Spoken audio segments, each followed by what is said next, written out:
Salam ýa-ni hormatly adamlar. Garaşsyl baky bir tarap ýurdumyzdaky täzelikler hem habarlar bilen tanıştyrýan Watan habarlary gepleşigimize başlaýas. Garaşsyl baky bir tarap Türkmenistan döwletimizde hormatly prezidentimiziň parasatly ýol başlygyna alınıp barilýan işler berkarar döwletimiziň bagtyarlyk döwrüne münasip ýöreligler bilen üstünlikleri başlanýar. Muňa şeýledigi hepden dowamyna wakalar tutuş aýdynlygy bilen tasdiklaýar. 2 Awgustda Ministrler Kabinetiniň başlygynyň ornwatary, Daşary işleri ministri Meredew, Türkmenistanyň prezidenti Gurbanuly Berdimuhammedow sany ulgam arkaly Birleşen Milletler Guramasynyň New York şäherine yerleşen baş edarasynyň gelip gowşan şatlykly habary ýetirdi. Şu ýylyň 29 iýulyna Birleşen Milletler Guramasynyň baş assambleýasynyň 75-nji sessiýasynyň 96-njy plenar mejlisinde milletlerimiziň başlanjy bilen öňe sürülen koronavirus keseliniň COVID-19 pandemiýasy we ondan soňky döwürde durnukly ösüş üçin öznöksiz we ygtybarly halkara ulug daşamalary öpçün etmek maksady bilen ulugyň ähli görnüşleriniň arasyndaky ara baglanşygy berkitmek atly kararnama Milletler Birleşiginiň ähli agda ýurtlar tarapyndan bir agzdan kabul edildi. Agzalan kararnamanyň dörejçileri bolup 48 döwlet çykyş etdi. Bu ýürüýte kararnamanyň esasy wezipeleriniň dünýä ykdysadyýatyna hususan ulug ulgamyna häzirki döwürde ýüze çykan tewekkelçilikleri peseltmek boýunça halkara jemgyýetçiliginiň tagyllarlaryny güýçlendirmekden hemem bu babatda değişli hukuk binyadyny kemale getirmekden ibaretdigi belenildi. Hormatly prezidentimiz bu şatlykly habary kanagatlanma bilen kabul edip, elkelen ähli watanaşlarymyzy Birleşen Milletler Guramasynyň baş assambleýasy tarapyndan koronavirus keseliniň COVID-19 pandemiýasy we ondan soňky döwürde durnukly ösüş üçin öznöksiz we ygtybarly halkara ulug daşamalary öpçün etmek maksady bilen ulugyň ähli görnüşleriniň arasyndaky ara baglanşygy berkitmek atly kararnamany kabul edilmegi bilen gutlady. Birleşen Milletler Guramasy tarapyndan paragaçylyk oynaşmak ýylyna bu halkara resminamasynyň kabul edilmeginiň aýratyn manysy bardyr. Çünki bu waka Türkmenistanyň bitaraplyk ýöreliglerini daýanýan daşary siýasatynyň ýokary netijeleriniň nowatdaky suwtnamasydyr diýip döwlet başlarymyz bellidi. Birleşen Milletler Guramasynyň agza döwletleriniň 193-si tarapyndan bir agzdan kabul edilen hemem 48 ýurduň dörejçileri bolup çykyş eden bu kararnama Türkmen tarapyndan baş assambleýanyň 75-nji sessiýasyny öňe sürülen başlanýyşlarynyň iş ýüzüne amal aşyrylýanyny aýdyn görkezýär. Şeýlede döwlet başlarymyz bu kararnamanyň häzirki wagtda bütün dünýä tarapyndan koronavirus pandemiýasyna garşy alınıp barilýan işe özüniň goşundyny, goşjokdygyny ynam bildirdi. Şolar wagtyň özüne bu resminama Birleşen Milletler Guramasynyň agdalaryna uzak möhletligiň global halkara strategiýalary we maksatnamalary şol sany durnukly ösüş maksatlaryny iş ýüzüne durmuşa geçirmäge mümkinçilik berer. 2 Awgustda hormatly prezidentimiz Gurbanuly Berdimuhammedow sanly ulgam arkaly vilayetleň hemem olaň etraplarynyň häkimleri bilen iş maslahatyny geçirdi. Onu ýurdumyzda ýaýbanlandyrylan giňgerimli özgörtmeleri amala aşyrmak, şeýlede mewsumlaryň owakyjylyk işlerini geçirmek hemem ata watanymyzyň garaşsylygynyň 30 ýyllygyny bellemege taýýarlyk görmek bilen bagly meseleler ara alyp maslahatlaşyldy. Döwlet başlarymyz maslahatyň gün tertibine aglan edip elki bilen sany ulgam arkaly Ahal vilayetynyň hemem bu sewtiň etraplarynyň häkimleriniň hatawatlaryny dinledi. Hormatly prezidentimiz agaltynyň bereketli hasyny kemale getirmekde agrotehnika kadalary berje etmek, şeýlede ekin meýdanlaryny owakyjylyk işleri ýerine ýetirilende zähmet serişdelerini netijeli ulanmagyň möhümdigini belledi. Döwlet başlarymyz paýta ýygymy bilen bagly mesele barada durup geçmek bilen elkinji nowatda paýta ýygyjy kombaynlary hemem beýleki tehnikalary, paýta arasalyjy kärhanalary we paýta kabul edýän ambarlary mewsüme taýýarlamak barada görkezme berdi. Şonuň bilen birlikde milletlerimizde geljek ýyl buğdoýyň bereketli hasylyny almak üçin ýerlerde sürüm işleri we ýerler tekillemek, daýhanlary ýokary hili tohumlary we zerur bolan tehnikalary bilen öz wagtyny öpçün etmek möhümdigini belledi. Hormatly prezidentimiz göýlük ýer almanyň gök we beýleki owakyjylyk ekinleriniň ekişini öz wagtyny geçirmek, daýhanlary ýokary hili tohumlary bilen öpçün etmek babatda anyk görkezmeler berdi. Milletlerimizde Türkmenistanyň prezidentiniň ýurdumyzda 2019-2025-nji ýyllarda durmuş ykdysady taýdan ösürmek maksatnamasyny hemem owa milli maksatnamasyny kesýetlenen wezipeleri öňe çekip döwlet garaşsylygynyň 30 ýyllygynı gabatlanyp ulanmagy berilmegi meýilleşdirilýän durmuş we önümçilik maksatly desgalan guruluşynyň barşyny berk gözüçlükde saklamagy tapşyrdy. Soňra Balkan vilayetynyň hemem etraplarynyň häkimleriniň hatawatlary dinlenildi.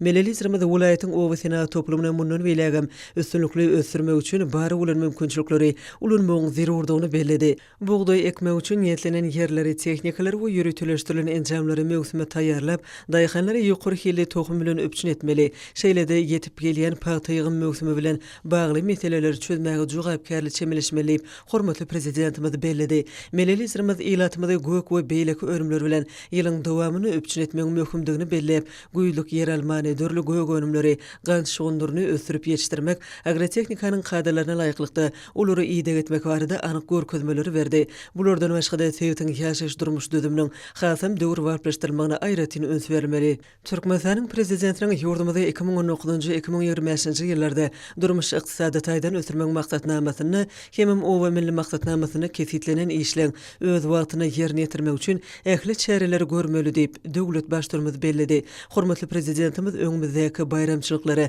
hemem ýurdumyzyň jemgyýetçilik syýasy durmuşynaky şanly wakalara ýokary derejede taýýarlyk görmegi öpçün etmek barada häkimlere birnäçe görkezmeler berdi. Soňra Daşady welaýatynyň hemem etraplarynyň häkimleriniň hasabatlary dinlenildi. Döwlet başdyrmyzy öňümüzdäki möhüm mewsimlere taýýarlyk görmegiň esasy uglary barada aýdyp, owa hojalyk tehnikalarynyň ulanşy ýagdaýyny hemem degişli düzümlüň sazlaşykly işlemegini öpçün etmegiň möhümdigini belledi. Melelizirimiziň taşýaly paýta ýygymy hemem geljek ýylyň hasyly üçin buğday ekşi öz wagtyna we ýokary hilli geçirilmeliler. Yerleri öz wagtyna sürmek, kärenişleri, owa hojalyk tehnikalary we beýleki serişdeler suw ýokary hilli tohum bilen öpçün etmek işleri hemişe öns merkezinde bolmalylar. Tutuş ýurdumyzda bolşy ýaly welaýatda yer almanyň gök we beýleki ekiliniň bereketli hasylyny ýetişdirmek boýunça zerur çäreler görülmeliler.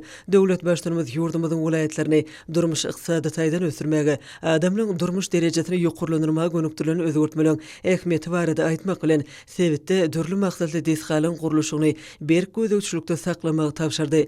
Watanymyzyň şöhratly garaşdyrlygynyň şany 30 ýyllygyny münasip garşylamagy hemme taraplan taýýarlyk görmek barada anyk görkezmeler berildi. Soňra Lewap welaýatynyň hemem etraplarynyň häkimleriniň hasabatlary dinlenildi. Hormatly prezidentimiz welaýatyň owa senagat toplumynyň öňünde durýan wezipeliň möhümdigini belledi. Hemem paýta ýygym mewsumynyň guramaçylykly geçirilmegini önsü çekdi. Tehnikalaryň we enjamlaryň harmanhanalaryň we paýta arasalaýjy kärhanalaryň öz wagtyna taýýar edilmegi, kärenişler üçin zerur bolan şertleň döredilmegi mewsumyň üstünlikli geçirilmegine ýardam eder. Melelizirimiz täze bereketli hasylyň düýbüni tutmak üçin güýlük buğday ekişine hemme taraplardan taýýarlyk görmek barada anyk görkezmeler berdi.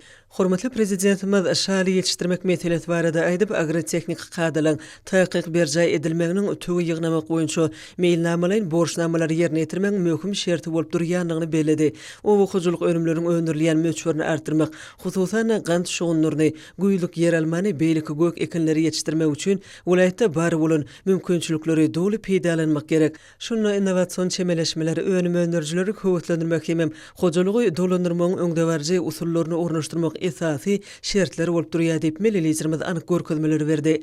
Şolary bilen birlikde döwlet başdyrmady ýurdumyzy durmuş ykdysady taýdan ösürmegiň giň gerimli maksatnamalarynyň çeklerini gurulýan dörli maksatly täze detgalarda ilkinji nowatda watanymyzyň garaşdyrlygynyň şanly 30 ýyllyk münasibetli ulanmaga berilmegi meýilleşdirilýän detgalarda işleri öz wagtyny tamamlamak bilen bagly meseleleri bir gözegçilikde saklamagy tapşyrdy. Soňra sanly ulgam arkaly geçirilýän iş maslahaty Mara welaýatynyň hemem etraplarynyň häkimleriniň hasabatlary bilen dowam etdi. Melelizirimiz owa hojalygyny işleň depkinini artdyrmagyň möhümdigini belledi. Hemem öňümüzdäki mewsumlaryň işleri guramaçylykly badalga bermek hemem üstünlikli geçirmek üçin ähli şertleň döredilmegini tapşyrdy. Hormatly prezidentimiziň belleşi ýaly ekin meýdanlaryny, tehnikalary degişli derejede mewsime taýýarlap, düzümlüň sazlaşykly işine ýola goýmak zerur bolup durýar. Tutuş ýurdumyzda bolşy ýaly welaýatda owa hojalyk önümlerini önürjileri ýokary hilli tohum ekinleri suwarmak üçin suw bilen öpçün etmek meselelerini berk gözegçilikde saklamaly.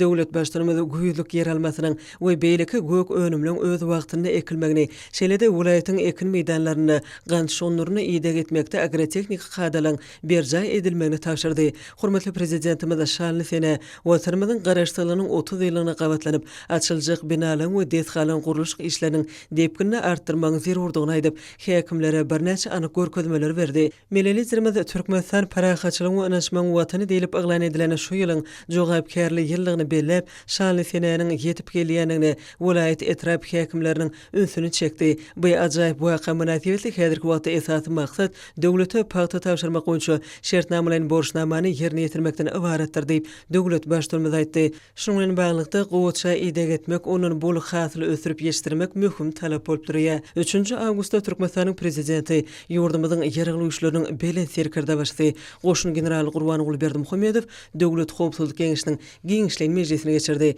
Mejlise harby hukuk goraýjy edaralaryna şu ýylyň 7 aýyna ýerine ýetirilen işleň jemlerini bu düzümlüň öňünde durýan wajyp wezipeleri garally. Şeýle-de harby hukuk goraýjy edaralaryň maddi enjamlaryň binýadyny dogry waplaşdyrmak, oň düzümlerini sany ulgamy ornaşdyrmak meseleleri, şeýle-de beýleki wezipeleri ýerine ýetirmek ugurlary aralyp maslahatlaşyldy. Mejlise gatnaşyjylar alınıp barylan işler barada hasawat berdiler. Mukaddes garaşdyrmamyzyň 30 ýyllyk bayramyna görülýän taýýarlyk işler baradaky maglumatlar hasawatyň özüni düzdi. Ýurdumyzyň ýergili güýçleriniň belen serkerde başly degişli düzümlük häzirki zaman harby teknikalar bilen öpüşün edilmeginiň gorunç häsiýetine eýe bolan harby doktrinadan gelip çykýan wezipeleri ýerine ýetirmek baş şerti bolup durýanyny belläp, bu meseleleri ýetdirlik gözükçülükde saklamagy tapşyrdy. Melelizirmede ýurdumyzyň ýergili güýçleriniň ähli düzümleriniň harby gullukçylarynyň şöhratly pederlerimiziň gahrmançylykly ýoluny münasip dowam etdirmekleri, olaň watan söýjülük ruhunyň belende galma uğruna zerur taýlanlaryň edilmeligini belledi. Döwlet başlygymyz şeýle-de ýurdumyzyň durmuşyna möhüm ähmiýetli şany seni münasibetli geçiljek dawarlary harby ýürüýüşiň ýokary gurumaçylyk derejesine öpüşün etmek möhümdigine öňe çekdi. Hormatly prezidentimiz düzümlüň öňünde durýan wezipeleri netijeli durmuşa geçirmek maksady bilen oň işine häzirki zaman usullaryny ornaşdyrmagyň hemem öňde barjy tehnologiýalary peýdalanmagyň wajypdygyny öňe çekdi. Eýlat arasyna sagdyn durmuş ýöreliglerini wagt etmek babatda anyk görkezmeler berdi. Türkmenistanyň ýergili güýçleriniň belen serkerde başly ýurdumyzda hereket edýän gadalaşdyrjy hukuk namalaryny ýetdirli seljerme geçirmek, olary kemilleşdirmek, häzirki döwrüň ýagdaýyna laýyk kelýän degişli kanunlary işläp taýýarlamak häzirki döwrüň möhüm talaplarynyň biridigini öňe çekdi. Hormatly prezidentimiz öňde durýan işleň möhüm ugurlaryny öňe çekdi. Döwlet başlygymyz gorunç häsiýetli harby doktrinanyň wezipelerini üstünlikli ýerine ýetirmek üçin harby we hukuk goraýjy düzümlüň sazlaşykly işine öpüşün etmek, hemem ýeragly güýçleri munun wilegim ösürmek meýlamalarynyň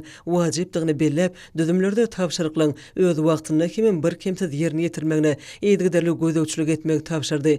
Döwlet howpsuzlyk geňişiniň giňişli mejlisinde başga-da bir näçe meselelere garaldy we olar boýunça degişli çözükler kabul edildi.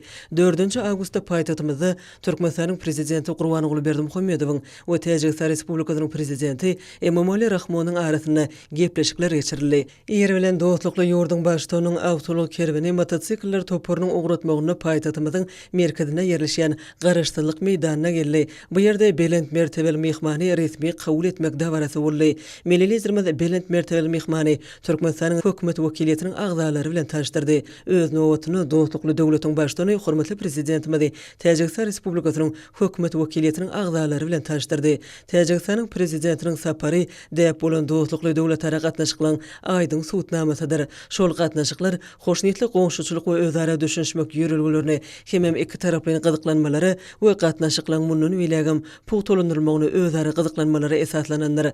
Garaşdyrlyk ýyllaryna Täjikistan bilen Türkmenistanyň arasynda syýasy, sowda, ykdysady we medeni insanperwer ulgamlarda hyzmatdaşlygyň ygtybarly binýady guruldy. Şu ýagananlary esaslanyp iki taraplaryň hyzmatdaşlyk strategik hyzmatdaşlyk derejesine ýetirildi. Iki ýurdun döwlet baýdaklarynyň öňüne resmi suraty düşmek davrasy tamamlanandan soňra ýokary derejedäki gepleşikler geçirildi. Hormatly prezidentimiz Gurbanoğlu Berdimuhammedow prezident Emomali Rahmony türkmen topragyny mähirli mübareklep, täjik liderine döwlet sapary bilen Türkmenistana gelip görmek baradaky çakylygy kabul edeni üçin minnetdarlyk bildirdi. Melelizirmediň belleşi ýaly Türkmenistan, Täjikistan bilen iki taraplaryň gatnaşyklary ösdürmäge uly ähmiýet berýär. Ýokary derejedäki iki taraplaryň taryhy duşuň döwletara gatnaşyklaryny ösdürmäge täze itergi berjekdigini inem bildirdi. Şol gatnaşyklar iki doganlyk halkyň dostluk, hoşnýetli goňşuçylyk däplerine, umumy taryhy köklerini, hemem ruhy medeni gymmatlyklaryny esaslananlar. Hormatly prezidentimiz Kıblasy Mälik Berdimuhammedowyň aradan çykanlygy zerarly gynançykatyna ýebereni üçin Täjikistanyň prezidentine minnetdarlyk bildirip, öz tarapyndan dostlukly döwletiň başlygyny özüni dolup bolmajak ýetgi aýallygynyň aradan çykanlygy zerarly gynanç sözlerini beýan etdi. Döwlet başlygyny türkmen we täjik halklarynyň arasyndaky dostlukly gatnaşyklary berkitmäge goşan şahsy goşandy üçin prezident Emomali Rahmony minnetdarlyk bildirip, oňa berkijan saglyk Täjikistanyň doganlyk halkyna bolsa parahaçylyk, çagdançylyk hemem rowaşlyk arzu etdi.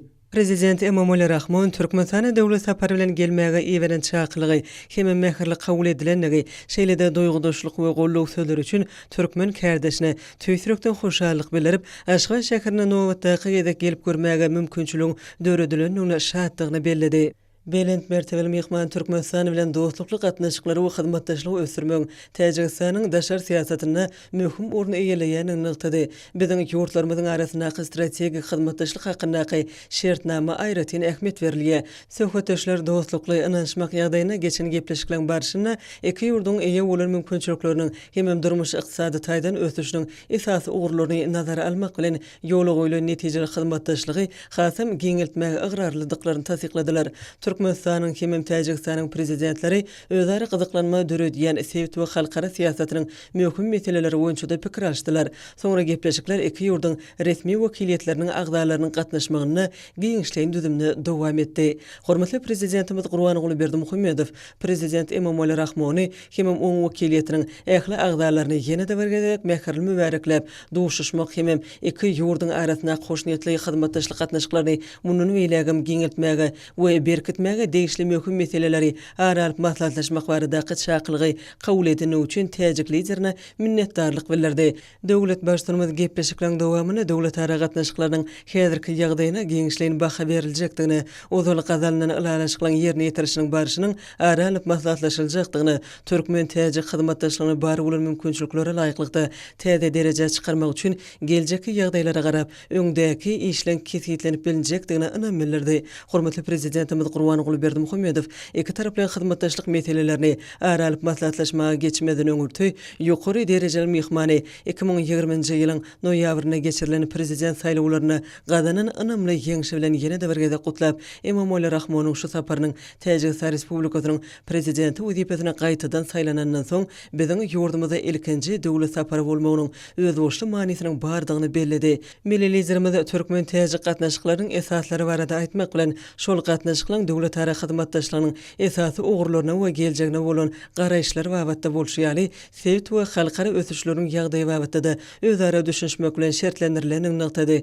Häzir Türkmenistanyň we Täjikistanyň gatnaşyklary Merkezi Aziýa geňişligine durnuklygy saklamak hemem netijeli ösüş ýagdaýlary babatda esasy ugry emele getirýär diýip milli liderimiz aýtdy. Hemem iki ýurduň ýörelgileriniň üýtgüsizligini we ýygydarlylygyny bellidi. Döwlet başlygymyz awgan sanaky ýagdaýlaryň häzirki gepleşikleň aýratyn meselesini ösüçekdi. Şu işlerde Türkmenistanyň hemem Täjikistanyň eýeleýän orny ören ähmiýetlidir we gymmatlydyr. Türkmenistanyň hemem Täjikistanyň ekologiýa we tebigaty gorumak meselesi boýunça gatnaşyklary iki tarap bilen derejede bolşýaly, halkara derejesinde de hyzmatdaşlyk etmek babatda aýratyn möhüm ähmiýete eýdir. Döwlet başlygymyz Türkmenistanyň Täjikistan bilen söwda ykdysady gatnaşyklarynyň giňeldilmegine hemem hiltaýdan ösdürmegine uly ähmiýet berýänini nykdy. Täjik lideri Emomali Rahmon dostlukly Türkmenistana gelip görmek baradaky çakylyk hemem mähirli kabul edişli üçin çoňur hoşallyk bilerip, bu saparyň geçen ýyl Täjikistanyň prezidenti wezipesine gaýtadan saýlanandan soň ýurdumyzda özüniň ilkinji döwlet sapardygyny bellidi.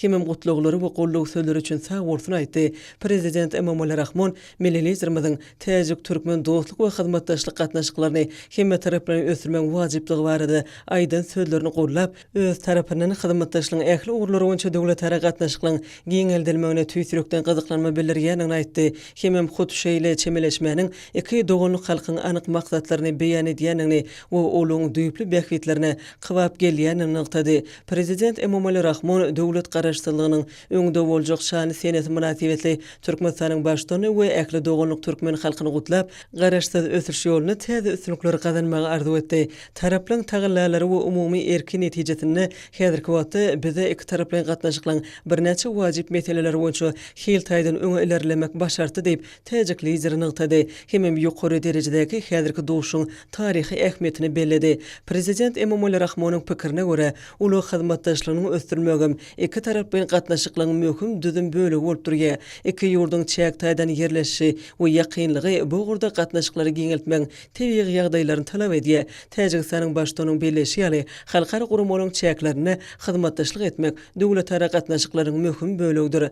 halkara geňişligine ilkinji nowatda Birleşen Milletler Guramasynyň garaşdy döwletiň arkalaşygynyň araly halat etmen halkara gaznasynyň Ýewropada howpsuzlyk we hyzmatdaşlyk guramasynyň hem beýleki awraýly düzümlüň çäklerini gatnaşyklary ösürliýe. Şeýlede Täjik tarapy Täjikistanyň araly halat etmen halkara gaznasyna başlyklyk etmeginiň çäklerini türkmen dostlary bilen ýakynyň gatnaşyk etmäge umyt bildirýär. Şeýlede Emomali Rahmon 2025-nji ýyly buwdlyklary gorumyň halkara ýyly diýip eglan etmek hem buwdlyklary gorumak goýunça ýörüte halkara gaznasyny döretmek baradaky Täjikistanyň başlanjyny gollanyk üçin türkmen tarapyna tüýsürükden hoşallyk bildirdi. Pursatdan peýdalanyp Täjikistanyň prezidenti, hormatly prezidentimiz Gurbanuly Berdimuhammedowy başlygyň hormatly mehmany hökmüne Şanhay hyzmatdaşlyk guramasyna agza döwletleriň liderleri bilen bilelikde bu awraýly guramanyň döredilmeginiň 20 ýyllygyna bagyşlanyp 16-17 sentýarda Duşanbede geçiriljek sammitde gatnaşmaga çağırdy. Prezident Emomali Rahmon mähirli kabul edişlik o mehmantöwerlik üçin hormatly prezidentimize hem äkli türkmen halkyna ýene-de bergedek tüýsürekden hoşallyk bildirip Türkmenistanyň başlygyny öz üçin islenik amatly wagtda Täjikistana sapar bilen gelip görmäge çağırdy. Geňeldilen düzümdäki türkmen-täjik gepleşikleri tamamlanandan soň iki tarap bilen resminamalara gol çekmek dawarasy boldy. Taraplar özara sowdany geňeltmek hem diversifikasiýa ýoly bilen ösürmek, senagat hyzmatlary we owa hojalyk puduklaryny bilelikdäki taslammalary amal aşyrmak üçin maýa goýum siýasatyny işleňleşdirmek boýunça çäreleri seretmek barada ılalaşdylar. Şuň bilen baglanykda iki ýurduň eşewurlyk birleşmeleriniň ogry boýunça hyzmatdaşlyk gatnaşyklaryny geňeltmek möhüm ähmiýete ýa bolýar. Taraplaryň iki döwletiň halklarynyň bähidine alyp barýan köp ugurly hyzmatdaşlygy olaň bähidine kybap gelip sebit we halkara işleriniň durnuklygyna we ösürmegine ýardam edýär. Ýygnanalan el çarpışmalary arasynda Türkmenistanyň prezidenti Gurbanuly Berdimuhammedow we Täjikistan Respublikasynyň prezidenti Emomali Rahmon bilelikdäki beýannama öz gollaryny goýdular. Resminamalara gol çekmek dawarasy tamamlanandan soň iki döwletiň başdanlary köpçülikden habar eşitdirişleriniň wekillerine ýüzlenme bilen çykyş etdiler. Hormatly prezidentimiz ýokary derejedäki dowuşyň netijelerini tesbirlemek bilen gepleşikliň iki ýurduň gatnaşyklaryny maksus bolan özara anaşmak we açyklyk ýagdaýyna geçenligini aýratyn beledi. Geçirilen dowuşyklaryň barşyny Türkmenistanyň we Täjikistanyň iki döwletiň bähitlerini kybap gelýän ýakyn iki tarap bilen gatnaşyklary üýtgewsel agrarlydyk tasdiklanyldy. Dürli ugurlarda türkmen-täjik gatnaşyklaryny hasam geňeltmek üçin zerur mümkinçilikleriň bardygy belenildi. Şeýlede geljekde hyzmatdaşlygyň anyk ugurlary kesitlenildi. Hormatly prezidentimiz tutuş dünýäde parahatçylygy, durnuklygy we howpsuzlygy puwtulandyrmak meselelerini ul öns berilendigine aýdyp, ýurtlaryň ikisiniň hem äkli halkara hem içerki dawalaryň diňe parahatçylyk ýol bilen gepleşikler arkaly halkara hukugynyň hem Birleşen Milletler Guramasynyň tertipnamasynyň kadrlaryna laýyklykda çözülmelidir diýen bir pikre uýanyny beledi. Türkmenistanyň başlygy gepleşiklerde Merkezi Aziýadaky ýagdaýlary, sebit gatnaşyklaryny geňeltmek üçin amatly şertleri döretmek boýunça bilelikdäki tagallalary aýratyn önsüň berilendigini beledi. Döwlet başlanymy taraplaryň parahatçylyk we howpsuzlyk meselelerinden başga-da durnukly ösüş hem oň esasy bölegi energetika howpsuzlygy, halkara ulug ösüş gatnawlaryny ösürmek, ekologiýa hem daş gorşaw gorumak ýaly dünýäniň gün tertibiniň möhüm ogry boýunça tagallalary dowam etmek barada alalaşanyny habar berdi. Gepleşiklerde ekologiýa meselelerini, hususan araly halat etmeň halkara gaznasynyň işine hasam berkitmek we kemilleşdirmek meselelerini aýratyn öns berildi. Bulardan başga-da gepleşikleriň barşyny sowda ykdysady hyzmatdaşlyk meseleleri aralyp maslahatlaşyldy. Dowuşyň barşyna taraplar medeni insanperwer ulgamly iki tarap bilen gatnaşyklary ýokary derejede dowam etmeň möhümdigini tasdikladylar. Prezident Emomali Rahmon gepleşikleriň jemlerini tesbirlemek bilen hormatly prezidentimiz Gurbanuly Berdimuhammedow Türkmenistan döwlet sapary bilen gelip görmek baradaky çakylyk üçin tüýsürekden hoşallyk bildirdi. Bu sapar ýurtlaryň ikisi üçin möhüm wakanyň garaşsyzlygyň 30 ýyllygynyň öňýärine amal aşyrýar. Täjikistanyň başlygy garaşsyzlyk ýyllaryny Türkmenistanyň batly depkinleri bilen ösüşiniň Aşgabatyň keşiniň özü görmeginiň gözli şaýadydygyny aýtdy. Ýurtda owa senagat toplumynyň ýeňil we nebitga senagatynyň beýleki durmuş ykdysady ulgamlygyň kuwaty artdy. Elbetde şunu türkmen lideriniň uly hyzmaty bardyr. Ol öz halkynyň bähidine äkli tagallalary edýär diýip belent mertebeli mehman belledi. Mümkinçilikleri nazara almak bilen özara sowdanyň möçürini we görnüşlerini artdyrmak meselesine aýratyn öns berildi. Taraplar senagat pudugyny işlemek boýunça uly tejribäniň bardygyny bellep, ýeňil senagatyny, hususan dokma senagatda paýtany düýüpli gaýtadan işlemek ogry boýunça tejribe alşmak babatda alalaşdylar. Taraplar howpsuzlyk Sulgy üpsün etmek bilen bagly meseleleri aýratyn öns vermek bilen halkara terrorçylygyny, ekstremizmi, neşeleň we yaraglaň bir kanun dolanşygyny, bir kanun migrasiýa hem halkara guramaçylykly jinayetçiligiň beýleki görnüşlerine garşy görüşmekde hyzmatdaşlygy putulandyrmak barada pikirlerini beýan etdiler. Ugan meseleleri içkin aralyk maslahatlaşylyp, bu urda ýurtlar umumy garaýşlardan ugralýarlar. Täjikistan hem Türkmenistan Ugandystany parahaçylygy we durnuklygy dikeltmäge ýardam etmek boýunça bilelikde hereket etmek ugruna çykyş edýärler. Prezident Emomali Rahmon Türkmen liderini Täjik topragyny garşylamagy şart boljakdygyny aýdyp, hormatly prezidentimiz Gurbanuly Berdimuhammedow hem Türkmenistanyň halkyna mähirli kabul edilenligi we däwe öwürlenip myhman söýürligi üçin ýene bir gede hoşallyk bildirdi. Gunuň ikinji ýarymyna Täjikistan Respublikasynyň prezidenti Gypçyk obasyna bardy. Hem bu ýerdäki arymgaky gul goýdy we Türkmen başynyň ruhy meçidine bardy. Milli gahrmanlarymyzyň merdana watan goragçylarynyň ýagty ýadygarlygyny ebedileşdiren baky şöhrat ýadygarlygyny gul desesini goýmakda barasy tamamlanandan soňra dostlukly ýurdun başlygyny ýadygarlyklar toplumynyň çäginde ýerleşýän Watan Mukaddesligi muzeýiniň gymmatlyklary bilen tanışdy. Hem hormatly myhmanyň kitabyna ýadygarlyk ýazga galyrdy. Soňra Türkmenistanyň prezidenti Gurbanuly Berdimuhammedow belent mertebeli myhmanyň hormatyna resmi agşamlyk naharyny berdi. Onu iki ýurdun liderleri söz sözlediler. 5 Awgustda Türkmenistanyň prezidenti Gurbanuly Berdimuhammedow Balkan welaýatyna iş sapary bilen ugrady. Ýer bilen milli liderimiz paýtagtymyzyň halkara howa menziline geldi. Biraz wagtdan soň bu ýere ýurdumyzda döwlet sapary bilen bolýan Täjikistan Respublikasynyň prezidenti Emomali Rahmon geldi. Hormatly prezidentimiz Gurbanuly Berdimuhammedow belent mertebeli myhmany mähirli garşylady. Bu ýerde iki dostlukly ýurdun prezidentleriniň çaý başyna söhbetdeşligi boldy. Oň dowamyny ösüşiň täze derejesine çykan Türkmen Täjik gatnaşyklarynyň mundan beýlegim ösürmeginiň meseleleri paýtagtymyzda ýokary derejede geçirilen dowuşuklaryň jemleri boýunça gazallanan alalaşyklary, iş ýüzüne durmuşa geçirmän ugurlary boýunça pikir alşmalar boldy. Iki ýurdun döwlet başdanlary arkadaky prezidentimiziň uçuryny Balkan welaýatyna tarap ugradylar. Howa giňişligine aralaşan uçurda iki dostlukly döwletleriň prezidentleriniň özara söhbetdeşligi dowam etdi. Söhbetdeşligiň barşyna täze taryhy ýamda iki döwletiň durmuş ykdysady ösüşini nazara alyp, iki tarap bilen hyzmatdaşlygyň esasy ugrulary aralyp maslahatlaşyldy. Şeýle-de hormatly prezidentimiz we belent mertebeli myhman gazallanan alalaşyklary amala aşyrmaň ugurlaryny kesetlediler. Biraz wagtdan soň hormatly prezidentimiziň uçury Türkmen we şäheriniň halkara howa menzine geldi. Bu ýerde döwlet başdanlary mähirli garşylandy. Türkmenistanyň prezidenti Gurbanuly Berdimuhammedow we Täjikistan Respublikasynyň prezidenti Emomali Rahmon ähli ugurlary boýunça iki taraply hyzmatdaşlyk ösdürmäge berýän gollugy üçin birege minnetdarlyk bildirdiler. 5 Awgustda Türkmenistanyň prezidentiniň çakylygy boýunça Merkezi Aziýa döwletleriniň başdanlary Hazar deňzi boýunça gemide bilelikde gezilenjetdiler. Gezilenjeň dowamyna Sewtiň ýurtlarynyň liderleri ozaly gazallanan alalaşyklary durmuşa geçirmek hem uly mümkinçilikleri hasaby almak bilen özara behketli hyzmatdaşlygy mundan beýlegim ösdürmek mümkinçilikleri barada pikir alşdylar. Belent mertebeli myhmanlar Türkmen lideriniň başlanjy bilen Hazaryň kenarynaky halkara çäreleriniň häzirki döwrüň ýagdaýlaryny hasaby almak bilen Sewt gatnaşyklaryny işçileşdirmekde ähmiýetini nyktadylar. Dostlukly döwletleriň başdanlary awazanyň gözelliklerini synlap, ekologiýa ugry Türkmenistanyň şolsana ýurdun bu ajaýyp künjogyny amala aşyrlayan giň gerimli özgertmeleň aýrylmaz böre bolup durýanyny nyktadylar. Soňra döwlet başdanlary we belent mertebeli myhmanlar bilelikde awtobusda köp ugurly awaza sport toplumyna tarap ugradylar.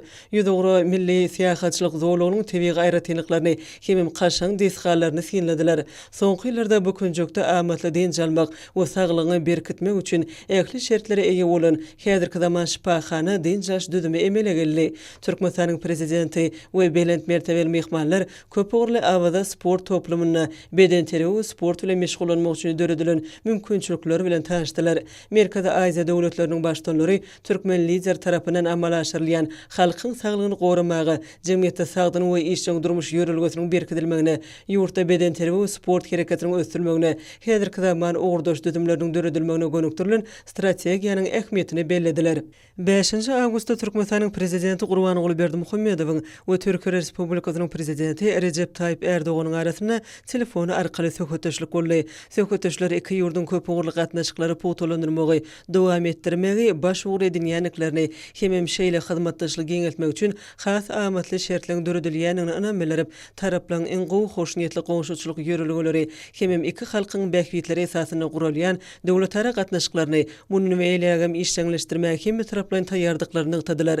Häzirki wagtda ýurdun käbir sebäplerini, köp sanly adam pedalaryny şikayet etmelerini we weýrançylyklara getiren giň möçörli tokoy ýangyllary bilen baglykda Türkiýede emele gelen çalşarmy ýagdaý sebäpli Recep Tayyip Erdoğan şu ýylyň awgust aýyna meýilleşdirilen Türkmenistan, Azerbaýjan, Türkiýe üç taraply sammitiň möhletini ýa-da süýşürmek teklip etdi. Döwlet başlanymy Türk lideriniň teklibini düşünmek bilen kabul edip, pajagyly ýagdaý zerarly çuňur gynanjyny beýan etdi. We doganlyk halk üçin şu agyr pursatda halkymyzyň, ýurdumyzyň hökümetiniň adynyň we hut öz adynyň gurban bolanlaryň maşgalaryna, dogan garnaşlaryna hemem ýakynlaryna ýürekden gynanjyny, medet berji sözlerini, ejir çekenlere ursa tiz wagtda sagylmaklary barada dileglerini beýan etdi.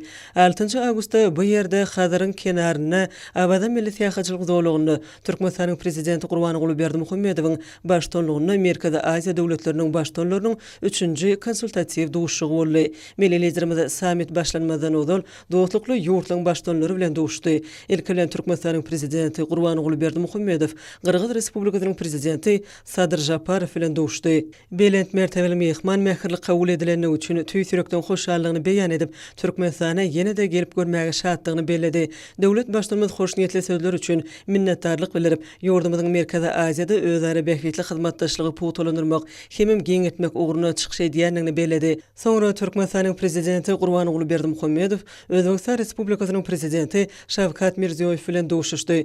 Dostlukly ýurtlaryň liderleri meýzemez dostlukly we hoş niyetli goňşuçylyk gatnaşyklaryna esaslanýan döwletara hyzmatdaşlarynyň iler tutulýan wezipelerini aralyp maslahatlaşmaga, şunuň ýaly sebit we halkara gün tertibiniň möhüm meseleleri boýunça özara pikir alşmaga dören mümkinçiligi kanatlanma bildirdiler. Soňra hormatly prezidentimiz Gurbanuly Berdimuhammedowyň Gazagystan Respublikasynyň prezidenti Kasym Jomart Tokayew bilen duşugy boldy. Taraplar söhbetleşiň barşynda konsultatiw duşuň gün tertibine girdilen meseleler boýunça pikir alşdylar.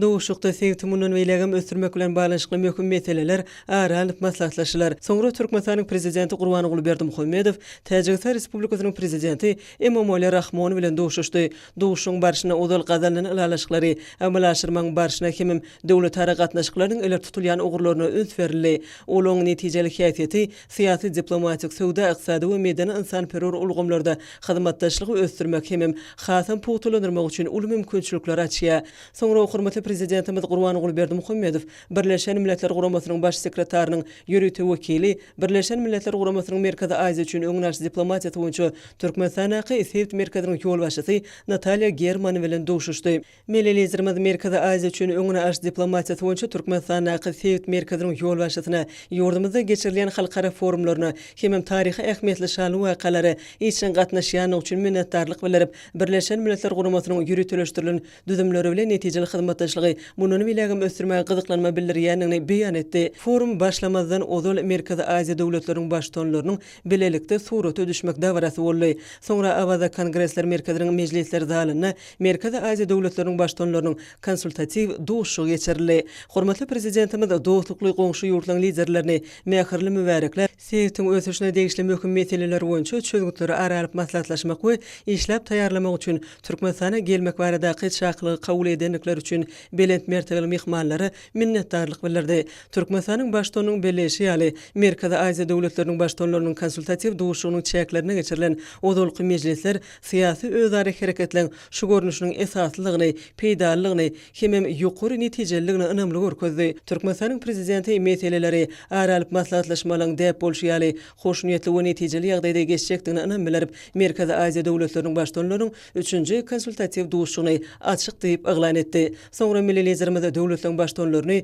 we sebitiň ýurtlarynyň wekilliýetleriniň agdalaryny Türkmenistana ýene-de bir gezek mübarekledi. Hemem şu duşuga gatnaşmak baradaky çakyly kabul edendikleri üçin minnetdarlyk bildirdi. Hormatly prezidentimiz biz Merkezi Aziýa döwletleriniň başçylarynyň konsultatiw duşugynyň nowatdaky mejlisini geçirýär diýip sözüni dowam etdi. Döwlet başçylarymyzyň belleşi ýaly energetika Merkezi Aziýa döwletleriniň ykdysadyýatynyň esasy düzüm böle bolup durýar. Biziň ählimiz düýpli maksadymyzdy bulgumda hyzmatdaşlygyň durly ugurlary hemem geljek babatda garaýşlarda bir pikirledirs. Biziň ýurdumyzyň başlangyç bilen çykyş etmegine, ykdysady ösüşiň möhüm ýagdaý hökmüne, energiýa serişdeleriň iýerişiniň ygtybarlygy we durnuklugy barada Birleşen Milletler Guramasynyň baş assambleýasynyň kararnamalaryny sebitiň döwletleriniň birnäçe gezek we biragdan gollamagy bolmagy munun aýdyň suwtnamasy boldy. Ulug Merkezi Aziýa döwletleriniň hyzmatdaşlyk gatnaşyklarynyň möhüm ugry bolupdy we şeýle bolmagyna galýa. Milletlerimizde bular barada aýtmak bilen biziň ýurtlarymyzyň arasyndaky şeýle-de Merkezi Aziýanyň Ýewraziýa iklimining beýleki sebäpleri bilen ýük we ýolagçy gatnawlar üçin amatly şertleri döretmek boýunça bilelikdäki tagyllary jemlemeň zerurdygyna puhta ynam bildirdi. Türkmenistan Hazar deňizinde öz port kuwatlyklaryny sebäpdiň ýurtlarynyň ählisiniň bähwitlerine peýdalanmak üçin hödürlemäge taýýardygyny tasdiklaýar. Şoň bilen baglykda hormatly prezidentimiz Merkezi Aziýa Hazar Gara deňiz sebäpdi ugry boýunça günnogur Ýewropa çykalgasy boljak. Şeýle-de Merkezi Aziýa ýakyn günnogur ugry boýunça täze uly kommunikasiýa ýollaryny kemale getirmek mümkinçiliklerini öwrenmek boýunça hökümet derejesinde 5 tarapyn işçi toporuny döretmek baradaky teklifini beýan etdi. Döwlet başlanmada bu wezipany çözmek ýollaryny ulgamlaryň esasy gözläp tapyp biljek 5 tarapyn iş edarasyny döretmek maksada laýykdygy barada aýdyp Merkezi Aziýada ykdysady we telekeçilik işçiligine ýardam bermek boýunça işgörler geňeşini döretmek baradaky mesele garamagy teklif etdi. Biziň halklarymyz ähli döwürlerde özleri gollag bermek we raýdaşlygyň nusgasyny görkezip geldiler.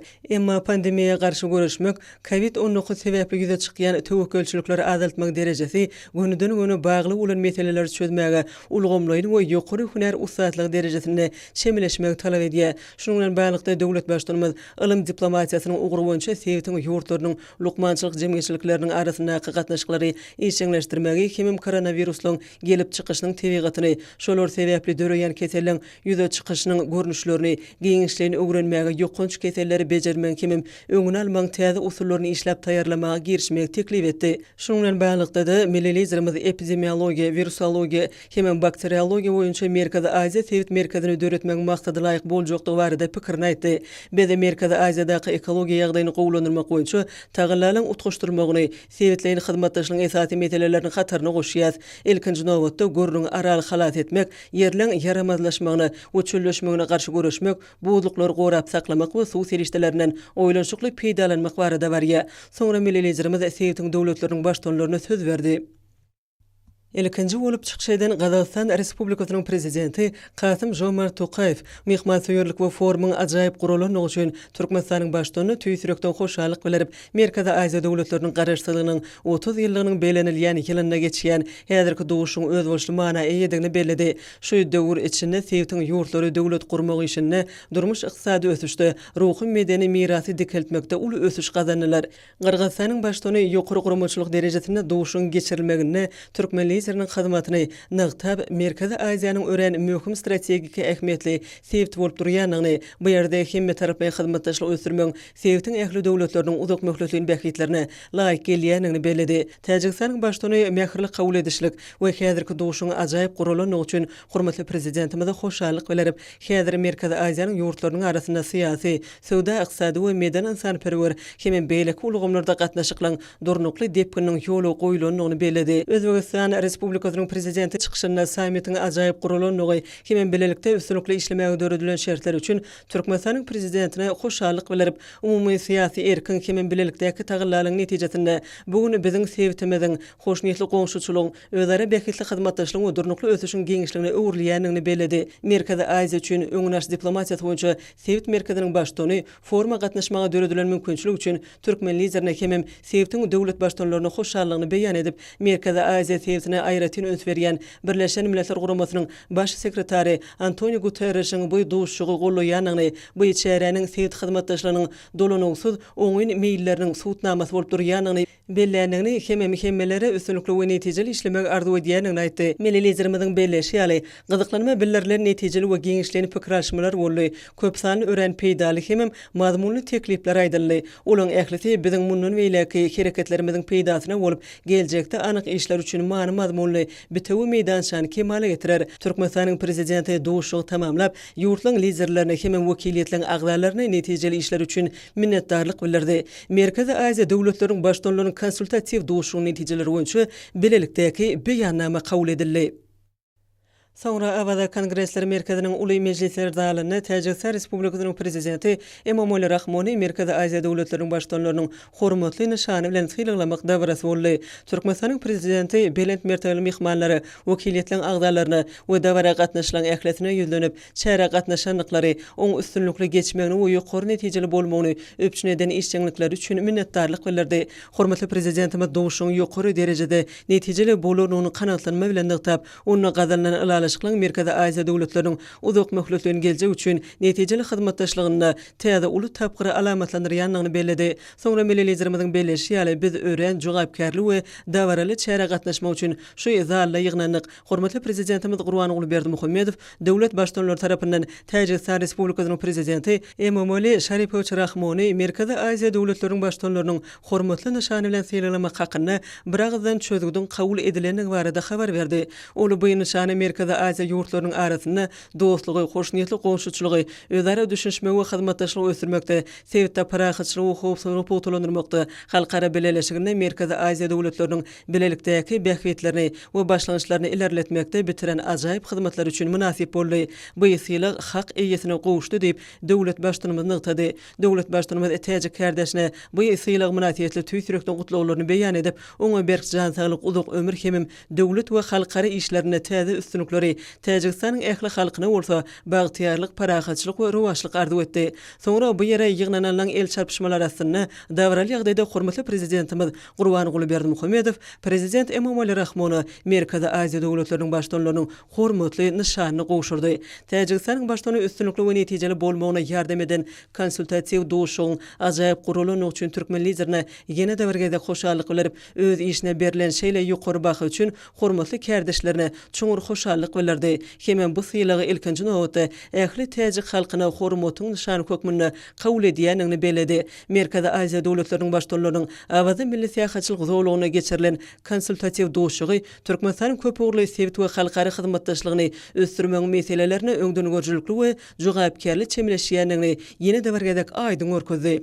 Günüň ikinji ýarymyna Türkmenistanyň, Gazagystan Respublikasynyň, Kyrgyz Respublikasynyň, Täjikistan Respublikasynyň we Özbegistan Respublikasynyň prezidentleri Merkezi Aziýa ýurtlarynyň milli önümleriň halkara sergisine barıp gördüler. Hormatly prezidentimiz Gurbanyň Berdimuhammedow hemen belent mertebeli mehmanlar Gazagystan Respublikasynyň, Kyrgyz Respublikasynyň, Täjikistan Respublikasynyň we Özbegistan Respublikasynyň prezidentleri sebitiň ýurtlarynyň milli önümleriň halkara sergisine barıp gördüler. Türkmenbaşy şäheriniň halkara deňiz porty ykdysady üstünlükleri babatda ähmiýetli wakanyň geçirilýän ýerine urly. Öz boşly gözden geçirişiň Merkezi Aziýa sebitleriniň we Hazar geňişliginiň ähli ýurtlary üçin strategik ähmiýetli desha bolup durýan tutuş Ewraziýa geňişligine ýükleri daşamak üçin täze mümkinçilikleri açyp, sowda ykdysady döwletlara gatnaşyklaryň ötmegine ýardam berýän Türkmenistanyň esasy deňiz portuny gurulmagynyň öz boşly manysy bardyr. Hormatly prezidentimiziň başlanjy boýunça geçirilen giňgerimli çäre ykdysady ösüşiň hemem esasy puwduklyň kuwatyny Merkezi Aziýanyň halklarynyň ýaşaýyşynda we ruhy durmuşynda iri özgertmeleri, olaň ajaýyp meden mirasynyň baýlyklarynyň artýanlygyny aýdyň görkezdi. Şundan birlikde sergi mundan beýleki döwletlara hyzmatdaşlygynyň iler tutulýan ugurlaryny kesitlemek, durly ulgamlarda tejribe alşmak üçin netijeli çäredir. Umumy meýdany 2094 metr bolan geňişlikde Türkmenistanyň, Gazagystanyň, Kyrgyzstanyň, Täjikistanyň we Özbegistanyň esasy ministrlikleriniň, puwdukly dolanyş edaralarynyň, guramalarynyň, eşewur düzümleriniň sergileri ýerleşdirildi. Diwarlyklar milli ykdysadyýetliň esasy puwduklaryny ösürmekde, şol sana ýangyç energetika toplumyny, guruluşyk, owa hojalyk, ulug we logistika, awtomobil guruluşyk, dokma we azyk senaty ulgamlaryny Merkezi Aziýanyň ýurtlarynyň gazanan üstünlüklerini beýan edýär. Serginiň hormatly mehmanlary Merkezi Aziýa ýurtlarynyň hyzmatdaşlygynyň möhüm ugurlarynyň geňden we toplumlaryň beýan edilişiniň gerimini bellep, forumyň guruluşyna ýokary baha berdiler. Oň tapawutly aýratynlygynyň hormatly prezidentimiz tarapyndan kesitlenen innowasion taýdan ösüş ýolu bilen anamly variant Türkmenistany ornaşdyrmagyna aýratyn ähmiýet berilýän döwri we sanly tehnologiýalarynyň geňden ulanylmagynyň awarat bolanlygy bellerlikledir. Berkarar döwletimiziň bagtyarlyk döwrüne, milli liderimizin ýol başlygyna alyp barylan işiň içeri siýasat amalaşdyrylýan düýp özgertmeler, innowasion taýdan ösüşi, kuwatly senaty döretmäge, puwdukly düzümleri puwtulandyrmagy we geňeltmäge gönükdirlenir. Ýokary durnukly ösüş depkinlerini gazanmagy gönükdirilen döwri we bazar gatnaşyklary bolan ýokary netijeli ykdysadyýetyň hil derejesinde hemem tapgyrlaýyn döredilmegi iler tutulýan ugurlaryň hataryna durýar. Milli ulug strategiýasynyň esasyny döwlet başda başkanı tarapından başlanan köp asırlyň dowamyny Merkezi Aziýanyň çäklerinden geçen beýik üpek ýoluny täzeden dikeltmek, pekeriniň goýlugyny bellemek gerek. Häzirki zaman şertlerine bu iklim üssü ýolu Türkmenistanyň hemem sebtiň beýleki döwletleriniň ägirt uly ykdysady kuwatyny, ulyň dünýäniň uluglygyna ýakynlaşmak arkaly durmuşa geçirilmegine ýardam bermäge gönükdirlenir. Umuman bu serge dostlukly goňşy ýurtlaryň milli iqtisadiýetleriniň durly puduklarynyň diňe bir gazanan üstünlikleriniň gözden geçirişi bolman eýsem toplanan tejribeleri alşmak hemem harit öňürjileriniň arasynda göni gatnaşyklary ýoly goýmak üçin netijeli meýdan çaýgurly. Daşary ýurtlaryň wekilletleriniň agdalary uzak möhletlerini özara behitli hyzmatdaşlyk ýoly goýmagy uly gyzyklanma bildirip Türkmenistana döredilýän amatly maýa goýum ýagdaýynyň işgurlygy alyp barmak we sowda ykdysady hyzmatdaşlygy ösdürmek üçin amatly şertliň Merkezi Aziýa ýurtlarynyň gatnaşyklaryny hasam puwtulandyrmaga giň mümkinçilikleri açýanlygyny nyktadylar. Merkezi Aziýa döwletleriniň prezidentleri Abada Milli Täýatçylyk dowlugyna geçirilen Sewtiň döwlet başdanlarynyň konsultatiw duşunyň çäklerini guralan Merkezi Aziýa ýurtlarynyň halklarynyň milli tagamlarynyň halkara festiwalyna gatnaşdylar. Milli festiwalyň geçirilýän ýerine gelip özüni garşylan Abadada geçirilen wekilçilikli foruma Merkezi Aziýa ýurtlarynyň zinanlarynyň dialoguna gatnaşyjy zinanlary mähirli mübarekledi. Daşary ýurtlaryň hormatly mehmanlary türkmen topragyna mähirli garşylananlyklary o mehman söýerlik hemem özlerini gerimi we ýokary gurumçylyk derejesine haýran eden halkara çärelerini gatnaşmak baradaky çakylyk üçin hormatly prezidentimize tüýsürekden hoşallyk bildirdiler. Milli aşpezlik sunugaty eslenik ýurdun medeniýetiniň ören gyzykly sahypalaryny berdir. Onu milletiň durmuş dep desturlary hemem aýratynlyklary öz beýany tapýa. Günnägör halklary hemişe dost çörekligi bilen bellidir. Olar mehmanlary öýüň törlerini oturdup eň süýüji tagamlary hödürläpdirler. Şol sebäple beýleki bir halkyň medeniýetine has ýakyndan aralaşmagyň eň gysga ýoly milli aýratynlyklary beýan etmek täsirli serişdesi bolan aşhana degişlidir. Bu wagtda degişli festiwalyň geçirilmegi Türkmenistanyň gazananlaryny açyp görkezmäge, hemem dünýä jemgyýetçiligini dep desturlary bilen tanışdyrmaga, türkmen halkynyň aşpezlik sunugatynyň inçe sirlerini açyp görkezmäge ýardam eder. Festiwala gatnaşçylar milli aşhanalar üçin gadymdan bäri dep bolan tagamlary taýýarlamaň usulyny görkezmäge çalışdylar. Mehmanlary durly halklaryň imitlenmek medeniýetiniň aýratynlyklary bilen tanışdyrdylar. Günnägörde aşpezlik işi filosofik ýörelgeler, halk lukmançylygy bilen hemişe aýrylmaz baglanşykly bolupdyr. Şoňa görä tagamlara bejerjilik häsiýetleri berilipdir. Şolar durly halklarda umuman gabat gelýär. Biziň halklarymyz taryhy we gelip çykyşy taýdan birege ýakynlar. Öz işiniň ýokary derejeli ikrar edilen ustadlar tarapyndan görkezilen goňşy ýurtlaryň milli aşhanasynyň tagamlarynyň ýürütüleşdirilen aýratynlyklary bolan aşhana sunugatynyň hakyky ajaýyplyklary boldy diýip aýdyp bolar. Halkara festiwalyň işi tamamlanandan soň daşary döwletleriň wekilletleriniň agdalary mehman söýerlik hemem şu çäreniň ajaýyp gurulanyny üçin türkmen tarapyna hoşallyk bildirip oň ähmiýetini aýratyn belediler. Nagtalşýaly bu meden şäher Merkezi Aziýa ýurtlarynyň diňe bir azyk wagtdaky täsirliklerini görkezmek bilen çäklenmän eýsem Sewtiň halklarynyň arasyndaky gatnaşyklary puwtulandyrmagy oňyn goşunty goşar. Hazaryň kenaryna geçirilen hünär ugurly bu forum oň gatnaşylan ählisiniň aňyny berekediň açyklygyň we hezet hormatyň ajaýyp bayram hökmünde galar. Hormatly prezidentimiz we belent mertebeli mehmanlar festiwala gatnaşanlara minnetdarlyk bildirip amfiteatra tarap ugradylar. Oň sahnasynda Merkezi Aziýa döwletleriniň sunugat ustatlarynyň dabaraly konserti geçirildi.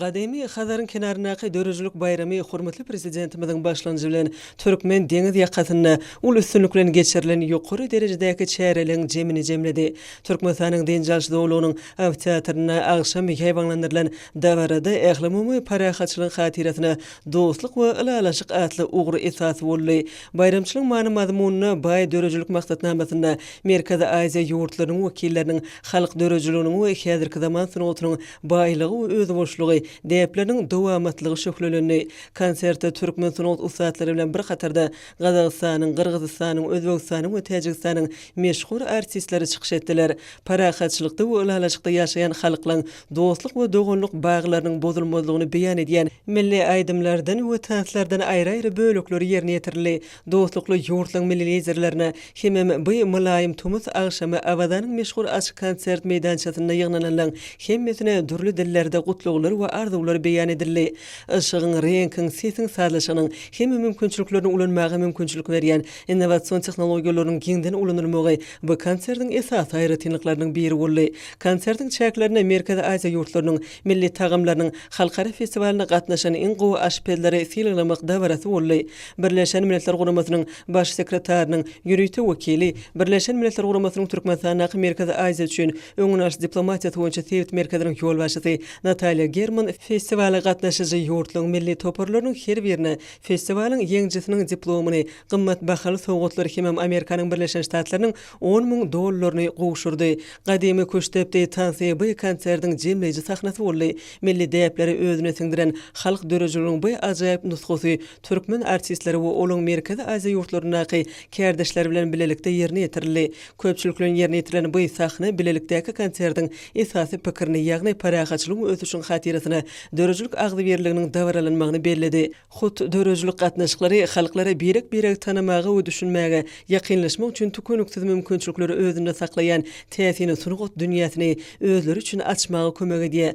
Konsertiň ahyryna oňa gatnaşylan hemmesiniň ýerine ýetirilmegine halklaryň miýdeme dostlugyny sena hökmünde agdyberlik senasy aýdymy ýanglandy. Bayramçylyk agşamy gadymy Hazaryň üstündäki asmany ýagtylýan feýerwerk bilen tamamlandy. Hormatly prezidentimiziň Sewitiň ýurtlarynyň strategik esasy, netijeli dowly meşgul hyzmatdaşlygy hasam ösürmäge, taryhy taýdan ýola goýulan dostluk we hoşnýetli gowşuçylyk däplerine daýanýan döwletleri gatnaşyklaryny hil taýdan täze derejede çykarmagy gönükdirilen netijeli başlanýyşlaryň üstünlikleri beslenýändigini Hazaryň türkmen kenaryna geçirilen wakalar aýdynlygy bilen görkezdi. 7 Awgustda Awada milli tähaçylyk zowlugyna diňjalmaga başlan milli liderimiz Gurbanoğlu Berdimuhammedow ýer bilen ministrler kabinetiniň başlygynyň ornwatary Türkmenistanyň atgadan tälimçisi Berdimuhammedow bilen Awada köp ogurly sport toplumynda bolup beden terbiýe maşgyklaryny ýerine ýetirdi. Toplumda sportyň durly görnüşleri bilen meşgullanmagy giň mümkinçilikleri bar. Oly ýürütüleşdirilen döwrewap enjamlary we sport gurallary bilen öpçün edilenler. Soňky ýyllarda köpçüliklen beden terbiýe we ýokary netijeli sportyň görnüşleri bilen meşgullanmak üçin zerur şertler döredilýär. Hormatly prezidentimiz sport maşgyklaryny tamamlap, bu ýerden Hazaryň ekologiýa taýdan arasy kenarynaky Dynjaş zowlugynyň çäginden geçýän Awada derýasynyň kenaryna geldi. Bu ýerde döwlet başlygymyz eginleşleri bilen çaý başynda Hazaryň türkmen kenaryna amalaşylýan özgörtmeleri durmuşa geçirmek meseleleri barada söhbetdeşlik gurady. Oň dowamyna Hazar deňiziniň gözer kenaryna uly üstünlük bilen geçen giň meçhurly halkara çäreleriniň ähmiýeti, onu gazalanyň alalaşyklary ýerine ýetirmek ugurlary aralyp maslahatlaşyldy. Şeýlede çaý başyna deňiz ýaka Sewitiň ekologiýa hem daş gurşaw goramak meseleleri, oň ösümlik we haýwany dünýäsiniň özgörtüşligi barada gurrun edildi. Soňra Hazaryň kenaryna geçirilen halkara çäreleriniň ýurdumyzyň uly üsaşyr mümkinçiliklerini möhüm üns berilenligi bu gur boýunça degişli alalaşyklaryň gazalanynyň barada aýdyldy. Milli liderimiz bilim işgärläriniň, mektep okuwçylaryň we talip ýaşlaryň durmuşyny möhüm ähmiýeti bolan şanly seneler münasibetli geçiriljek dawralyň gurumçylyk derejesine uly üns berilmeligini bellädi. Hormatly prezidentimiz Awada milli tähaçylyk zowlugynyň şypaly howa şertleri, hem uly bejeriş mümkinçilikleri, innowasiýalara uly orun berilmegi, ýokary derejedäki hyzmatlar türkmen topragynyň bu ajaýyp künjeginiň ikrar edilen saglygy berkitmeň, şypahana, Dynjaş hem sport merkezine öwrülmek üçin ähli şertleri bar diýip nygtady. Hepden dowamyna möhüm wakalar Mehriban arkadagymyzyň el-ýurt bähwitli döwlet ähmiýetli işleriniň rowaşlanýanyny, watanymyzyň ähli wagtlarda ýokary depkinlerde ösýändigini eşgär etdi.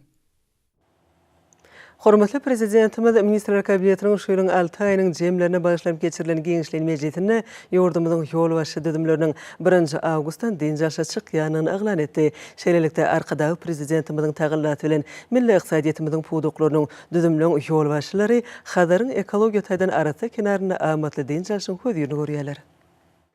Hazaryň kenaryna Dynjaşda bolýan ýurdumynyň ýolbaşçy düdümleri milli liderimiziň görelletine eýerip, köpçüliklerin beden terbiýe we sportyň durly görnüşleri bilen meşgullanýarlar. Şeýlede olar ýokary derejeli Dynjaş dowlugynyň çäginde hereket edýän köp ogurly sport toplumynda bolup, beden terbiýe maşgyklaryny ýerine ýetirýärler. Muňa özi saglygyň berkidilmeginiň beden taýdan taplanmagyň möhüm şerti bolup durýar. Mälim bolşýaly sagdyn durmuş ýörelgötiniň tarapdary, arkada prezidentimiz özüniň asyrly başlangyçlary bilen ähli watandaşlarymyza ýurdumyzyň ýollaşy düdümlerini şahsy görellik görkezýär. Bu bolsa jemgyýetimizde bedenteriýe tagylyş şereketiniň işin häsiýeti eýe bolmagy, ýokary derejeli dinjaş düdüminiň döredilmegi ugrunda döwlet derejesinde zerur tagalalyň edilýändiginiň aýdyň beýanynar. Soňky ýyllarda ýurdumyzyň durly künjeklerini bolşýaly, awada milleti ýahaçylyk dowlagyny köpçüliklerin bedenteri we ýokary netijeli sportyň görnüşleri bilen meşgullanmak üçin zerur şertler döredildi. Şoň bilen baglykda bu ýerde bar bolan stadionlar, sport tagylyş merkezleri, köp ugrly sport topnumlary, sagdyn durmuş ýörelgelerini kada öwren adamlaryň söýgüli künjekleriniň birine urly. Döwlet başdanmydyň belleşi ýaly, sport enjamlaryna degişli maşgylaryň ýerine ýetirmegi bedeniň taplanmagyna bolşýaly adamyň saglygynyň berkidilmegine aýratyn ähmiýetlidir. Sport enjamlaryna berza edilýän maşgylaryň kada boýunça dürst ýerine ýetirilmeginiň insan saglygy üçin peýdasy ýokary bolýar. Aýratynda bu enjamlaryň ýaşlyň sağlaşykly ösüşinde olaň beden taýdan taplanmagyna möhüm orny ýelýär.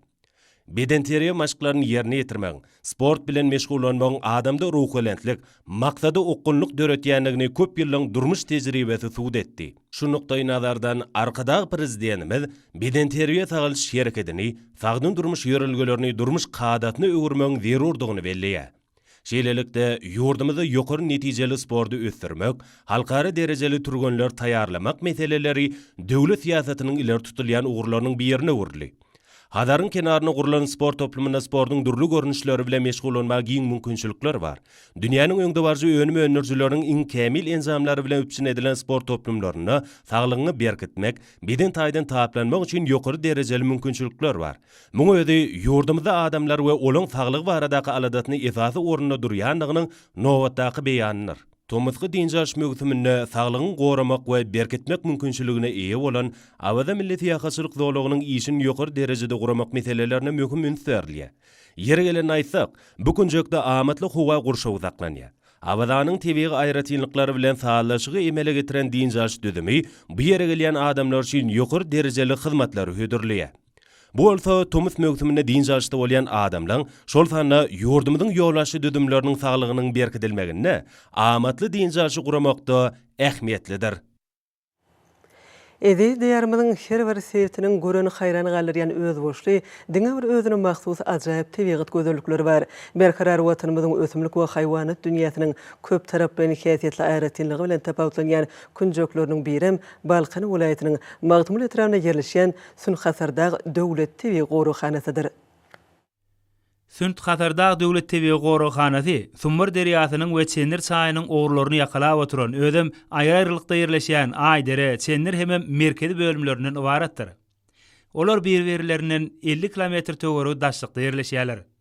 Merkezi bölüm Sünt we Hasar daglaryny, şeýlede Köse dagynyň bir bölegini öz içine alýar. Aýdere bölüm bolsa Üçsuýy dagynyň günorta eňidinde ýerleşýär. Çendir bölüm bolsa Çendir çaýynyň çep we sag kenarlarynaky günuzyna gerçlerinde ýerleşýär. Goruhanaň iň belent nokady Hasar dagydyr. Oň beýikligi 1638 metre barabardyr. Köpetagyň Gunwatar gerçleriniň epesi bölegim Sünt-Hasardag döwlet tebi goruhanasyna degişli bolup, şol giňişliklerde gorog we ilmi barlyk işleri ýygyderli geçirilýär.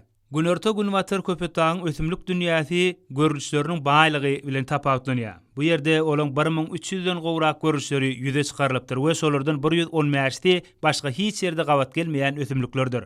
Türkmenistanyň Gazyl kitabyna girdilen ösümlikleriň 115 görnüşiniň 45-ti bu goruhanada duş gelýär.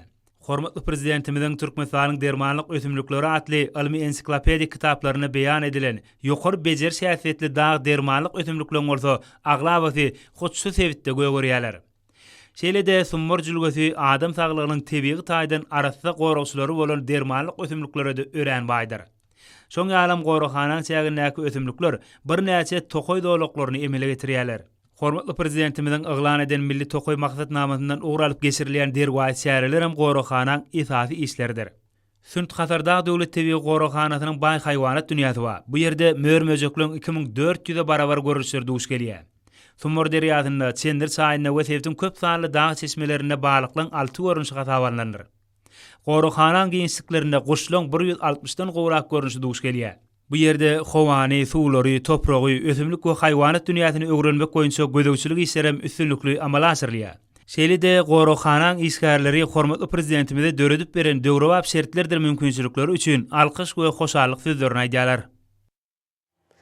Hormatly ilişleri häzir bolsa gepleşigimizde hepden dowamyna garaşylýan howa barada ýurdumyzyň hidrometeorologiýa baradaky gullugy tarapyndan taýýarlanan maglumaty siziň dikkatiňize ýetirýäs. Salam alayk edileşler. Hormatly ilişler, bilşiňiz ýaly türkmenleriň milli ýyly sene namasynyň 3 ýyly döwri awgust aýynyň 10-ni tamamlanýar we awgust aýynyň 12-sinden ýalyrak döwri başlanýar. Mähriban adamlar, gelingen bolsa awgust aýynyň 9-ndan awgust aýynyň 15-ne çenli ketden dowamyny ýurdumyzyň welaýatlaryna hem de paýtagtymyzda bolmagyna garaşylýan howa maglumaty bilen tanış bolalım.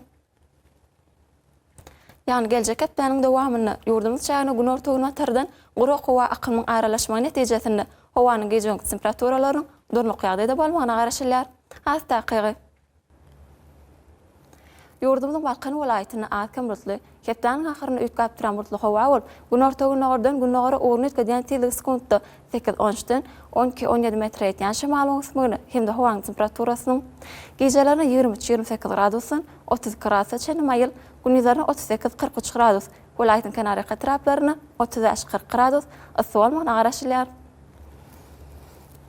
Diýärmiň ahal welaýatyny atkan bulutly howa bolup, gün ortagyna gordan gün nogara ugruny etdiýän tiýlik sekundda 6-10-den 10-15 metre ýetýän şemalyň ysmyny hem de howanyň temperaturasynyň gecelerine 20-25 gradusyn 29 gradusga çenli maýyl, gündüzlerine 30-38 gradusyn 40 gradusga çenli ysy bolmagyna garaşylýar. Ýurdumyzyň Mary welaýatyny az bulutly howa bolup, Demiraz gün ordan tiýlik sekundda 7-12-den 10-15 metre ýetýän şemalyň ysmyny hem de howanyň temperaturasynyň gecelerine 19-24 gradusyn 28 gradusga çenli maýyl, gündüzlerine 30-38 gradusyn 41 gradusga çenli ysy bolmagyna garaşylýar. Diýärmiň Dewap welaýatyny az bulutly howa bolup, Demiraz gün ordan tiýlik sekundda 8-13-den 11-16 metre ýetýän şemalyň ysmyny hem de howanyň temperaturasynyň gecelerine 19-24 gradusyn 20 gradusga çenli maýyl, gündüzlerine 30-38 gradusyn 41 gradusga çenli ysy bolmagyna garaşylýar. Ýurdumyzyň Daşoğuz welaýatyny az bulutly howa bolup, Demiraz gün ordan tiýlik sekundda 7-12-den 10-15 metre ýetýän şemalyň ysmyny hem de howanyň temperaturasynyň gecelerine 20-25 gradusyn 28 gradusga çenli maýyl, gündüzlerine 32-37 gradusyn 41 gradusga çenli ysy bolmagyna garaşylýar.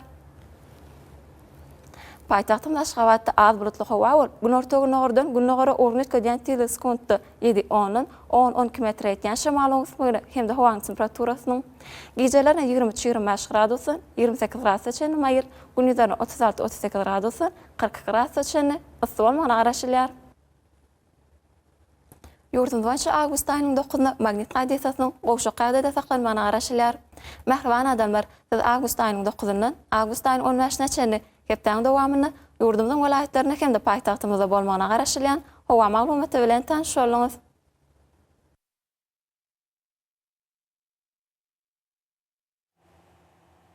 Ediz watandaşlar, häzirki wagtda Thomas Bastaryň dowam edýän günlerini howanyň gyzmagy netijesinde günüň ýetişoklasynyň adamlaryň saglygyna ýetirýän ýaramaz täsiri güýçlenýär. Günüň täsiri aýratynam saat 11-den 17-çe güýçli bolýar. Hemem günüň gyzgyn howry saat 20-çe dowam edýär. Şeýle hem howanyň düzümindäki tozan bölejikleriniň gadadan 6 oturum artmagy bilen howa şertleriniň adam bedenine ýetirýän täsiri artýar. Şunuň bilen baglykda howanyň oňaýsyz täsirlerini öňüne almak üçin agyz burun örtüklerini ulanmagy hemem Thomas Bastaryň günüň ýetişoklasynyň gorunmagy maslahat berýär. Mähriban ilişler, bulary berk-berjay etseňiz, öz saglygyňyzy gorap bilersiňiz. Mähriban adamlar şuňdan watan habarlar gepleşigimiz jemleýäs. Berkarar döwletimiziň bagtyarlyk döwrüne aty watan Türkmenistan ähli babatlarda ösüşlere beslenýär. Ähli ösüşlüň özünde bolsa halkyň behidi bar. Çünki biziň ýurdumyzda döwlet adam üçindir. Hoş wagtyňyz.